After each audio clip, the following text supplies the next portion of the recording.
The Toyota Camry is often the first vehicle we think of when it comes to mid-size sedans. Since its introduction in 1982, it's been a workhorse for families and commuters alike.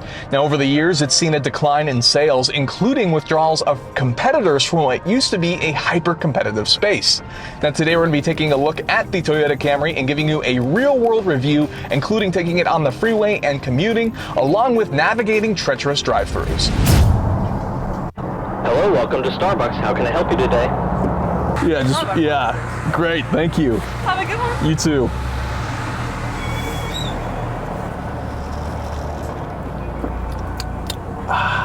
Back to the review.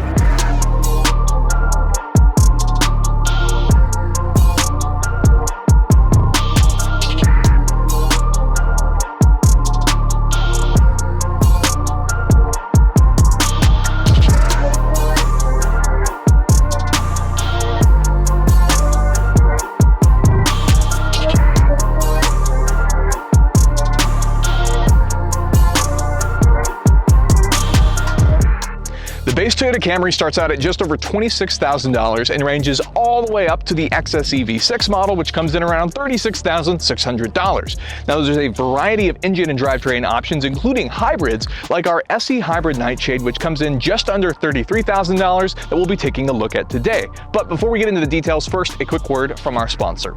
Today's video is sponsored by Land Air Sea. Keep tabs on all your valuable assets from the palm of your hand. Remember, with Land Air Sea, theft is temporary. Visit landairc.com to order your Land Air Sea GPS unit for your classic vehicle. So first, we're going to be taking a look at the exterior of our Camry here, and right off the bat we have this awesome blue color. Now, this is called Reservoir Blue, and it's actually a new color for Toyota, and this is one of the colors that's available. The Nightshade version is actually limited in terms of what colors are available, including obviously Reservoir Blue along with black and white. And now, one of the cool things about the Nightshade package is it's for those people that look at the Camry and go, wow, I really like the Camry, but I wish there was more black and less of all the chrome. So that's what Toyota has here. So it's essentially a exterior or cosmetic package only. So starting with the front, one of the main changes is of course the black grille with the sport mesh inserts, which is going to make a much more darker appearance from the front of the Camry that I personally prefer. I think it looks better than some of the standard chrome. But one of the odd things, and this is important to remember, is actually the chrome at the front of the badge. It does have the standard bluing, which of course tells us that this is a hybrid, but note that this front badge is chrome, and I'll visit back to that as we go around the car. As we come around to the side of our beautiful Reservoir Blue Camry, we have to pair some 19-inch TRD matte bronze wheels. Now, one of the interesting things is these bronze wheels come, of course, on the Nightshade package versus some other options from Toyota like the Venza. When you get the Nightshade package, comes with black wheels. So that's a little bit of a change, but bronze is sort of a nice accent. I think it looks fairly good on our blue car here. As we continue to move throughout the car, we have some black mirror caps, of course, also specific to the Nightshade model, along with some black window trim, a black shark fin antenna. We do get keyless entry on this Camry model, and then we have our gas cap on the left side, and of course, as we come to the rear, some more sort of Nightshade specific models. We have this nice little black spoiler that sort of sits very subtle, not overly boy racer or anything like that. But there's some really weird, quirky things now that we get to the exterior. And one of those being, we have a black Toyota badge. It still has the hybrid bluing, again, reminding us of what this is, but the badge is black, and even Camry is spelled out in black, which it's a little odd to me if you're gonna order the Nightshade package. I feel like the badges should be the same. The front badge should be black, as well as the back badge, or both chrome if they're going to go that direction. I really like the way the black one looks. I really wish they would have done that in the front, but that's just a personal preference. You might feel dissimilar or not care at all. The really weird thing is the way that the rear bumper is done. So when taking a look at the rear bumper, this bumper is also used for the V6 models. Now, what that did is the V6 actually has a dual exhaust. So we have the cutouts here for where our actual exhaust is. We do have a dual exit for a single pipe from our 4-cylinder, but on the other side, where would be the other dual exhaust for the V6 models, is actually just a little plastic plaque that just kind of fills in the space so it doesn't look as awkward. But to me, it's still a little awkward. I know it's there. It's not something you'll worry about too much, especially when it comes to just wanting your Camry model, but just something to note. But what that does do is it sort of helps you save costs in the grand scheme of things, so Toyota doesn't have to put on multiple bumpers for different cars. So now that we've taken a look at the exterior of the car, I think it's time that we move on to the powertrain. All right, so moving on to the powertrain of our Toyota Camry, what we have here is the hybrid system. That's going to be a 2.5 liter four-cylinder mated to an electric motor and an eCVT transmission, which also features the option for individual shifting, which we'll talk a little bit more about later. But what you're looking at powertrain-wise here is, because it is the hybrid, you also get regenerative braking, and you're producing around 208 horsepower, which is fairly good. It's fairly competitive for the class, especially considering other cars like the Honda Accord hybrid makes around 204 horsepower. So you actually get 4 more here with the Camry. Now, Toyota has this engine rated for 44 city and 47 highway, which I think makes sense. It seems like it's fairly achievable. We were able to get just over 44 miles per gallon on average while driving it. You, of course, making benefit of some of the eco modes and things like that we'll touch more on later in the review. Now, some of the cooler parts with this is the eCVT does have manual shifting, which is a little interesting depending on how you want to look at it for what technology is available. But this particular Camry also has the multi-link rear suspension that has been sport tuned for this car, that adds to a pleasant driving experience, along with this motor that can be a little bit of a hot rod or get you good gas mileage, which is of course the main reason that you'd be interested in buying a hybrid in the first place. This particular one is just front wheel drive, so all the power is directed there. Fairly straightforward, simple package with only one electric motor, which is a little bit different from some of Toyota's other hybrids. But that's a quick look at what's powering this thing. Let's go ahead, let's hop in the interior and talk about what that experience is like, which of course where you'll spend most of your time. So now we're in the interior of our Toyota Camry, and I have to say this is very Toyota just at the looks of things. And that's not necessarily a bad thing, but let's talk about what we got going on in here. Obviously, this is a black interior, and seat-wise, and a lot of this material is actually going to be Toyota Softex, which is essentially a synthetic leather that is supposed to be spill resistant. As far as what you'll find, the seats are not overly comfortable. They're fine. There's a lot of adjustment on the driver's side as far as what you can do. And then one of the cool things that I like the thought for is there's a little bit of padding in the door card here. And I respect the thought for putting it in there. It would have been really appreciated if it wasn't for the fact that the door has this kind of weird rake, and then the pad is so far back that where I usually like to put my elbow down and sort of rest on the steering wheel in long drives, you can't necessarily do that for where the pad is. So I can't personally sit in a comfortable way and take advantage of the pad. So I like that it exists. Of course we want the pad, but it's not that usable, and that kind of bothers me. Now, moving on to what we have as far as general displays. What we have here is a 7-inch more sort of audio management screen in the center console that of course has buttons as well, which is always appreciated, in addition to the fact that it is of course a touchscreen. Now, one of the interesting things about the Camrys, we have these sort of narrow buttons that we've seen in some other Toyota examples, but seem to be everywhere in this car, including the climate control system, which sits just below the vents, and then you can see everything in here. Now, you do get Android Auto and Apple CarPlay, which is pretty standard these days, and everything kind of goes down to some unique little sort of hidden storage compartments that sit inside of the Camry to hide stuff in. You got your sort of traditional USB bits and things like that, your cup holders, your shifter. Then we have Eco, Normal, Sport, including EV mode, which we'll talk a little bit more about in the driving experience, or parking brakes, more center storage console in the middle. As far as what you get from the driver's perspective, on your steering wheel here, you have some paddle shifters, which of course are intended for that CVT that we mentioned earlier, even though we'll talk about some of its limited usability. All of your standard displays that you would expect as far as driver assists and everything are available in the steering wheel as well, along with cruise control.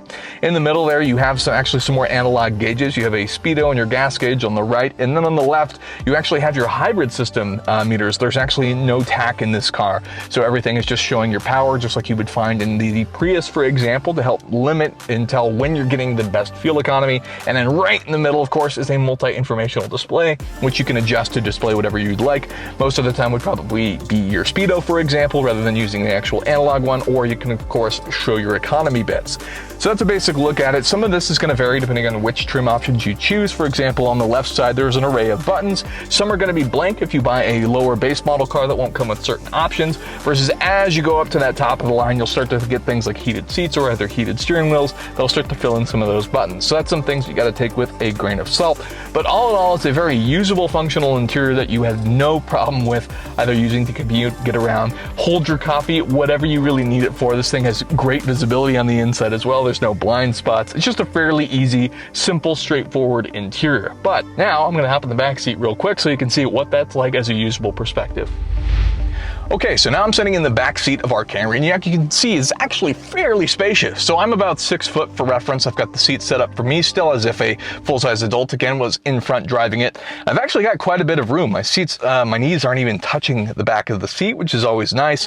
Now, the seats themselves are actually okay comfortable. They're not, I want to sit in here for 12 hours comfortable, but you know, that's to each their own. It works in a bit. If you need to take the kids somewhere, this is certainly going to work no problem. Now, you do get a weird little storage cubby back here, but you don't actually get any extra vents or anything like that you might find in SUVs, for example. So if having that sort of AC in the back, you won't find that here with our SE Hybrid, but odds are you'll most likely be using this to commute, so it probably won't be that big of a deal. You've got a fairly usable back seat if you ever need to use it, either taking people to and from school, whatever the case is for your kids, dogs, pets, you know, that type of stuff. It's all really usable as far as the back seat experience goes, and of course, it's extra storage even. You do have just some sort of basics. You do have, again, another pad back here, which is nice to have, probably more usable, I would say, as a passenger than when you're driving and trying to put your hand on the wheel. So really usable, fairly sizable back space, but now I think it's time to take the Camry for a drive.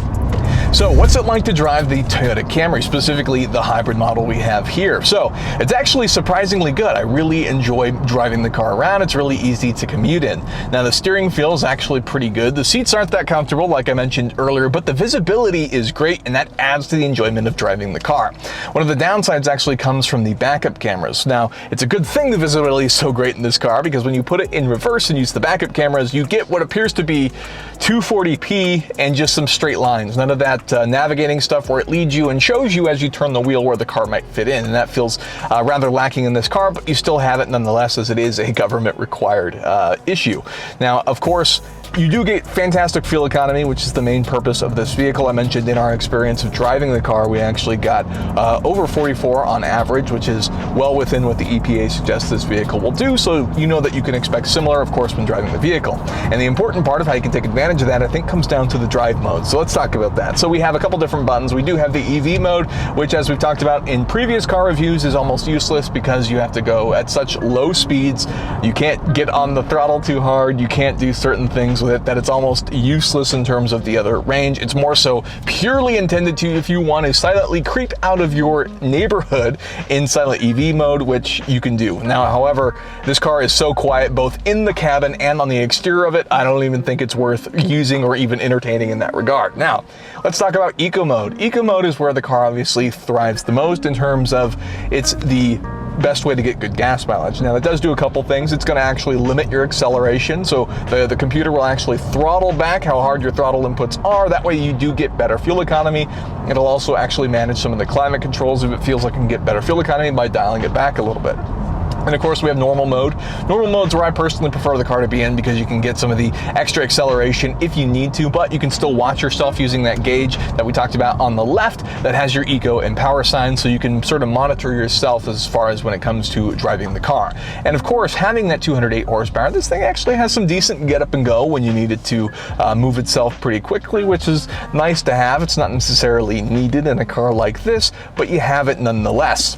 And then lastly, we of course have that sport mode. Now the sport mode, you know, kind of, what it'll do is it'll adjust the electronic power steering in the car to sort of increase that steering resistance to make it feel more sporty, obviously intended for, you know, canyon carving, things like that, but it's fine. I think the more impressive part comes even in the normal mode. So regardless of that sport mode, this car stays really planted to the road. So when you're cruising on banks and freeways and things like that, this car stays really planted. And I think in part of that, of course, is due to that multi-link sport-tuned rear suspension, which helps a lot when it comes to driving the car and just overall handling, which is a nice thing because that means you can be very effective on your drives.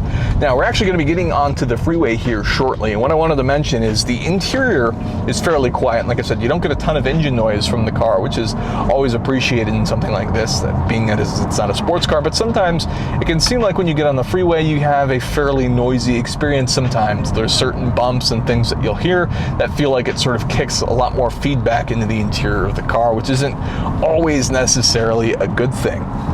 Now, along with the sport mode, there's also some various paddle shifters that I mentioned in the interior that sit behind the steering wheel, and those are kind of funny to me. So for those of you that don't know, a CVT transmission is essentially a belt that holds the car in what is essentially one gear, and it has a cone that can go up and down just to keep the car. So the car is not actually shifting at all, which gives you a smoother experience as you don't notice any harder shifting like you would with a traditional automatic transmission. But that means that these paddle shifters are kind of funny, because that means the car is imitating a traditional automatic transmission, and it's not necessarily the greatest experience because it's acting like the car is revving out. Admittedly, it does hold it a little bit more sporty environment. I just don't think it's worth entertaining. I wouldn't buy the Toyota Camry with the paddle shifters for what would be a sport experience, at least not in the hybrid sense, because of the way that eCVT works.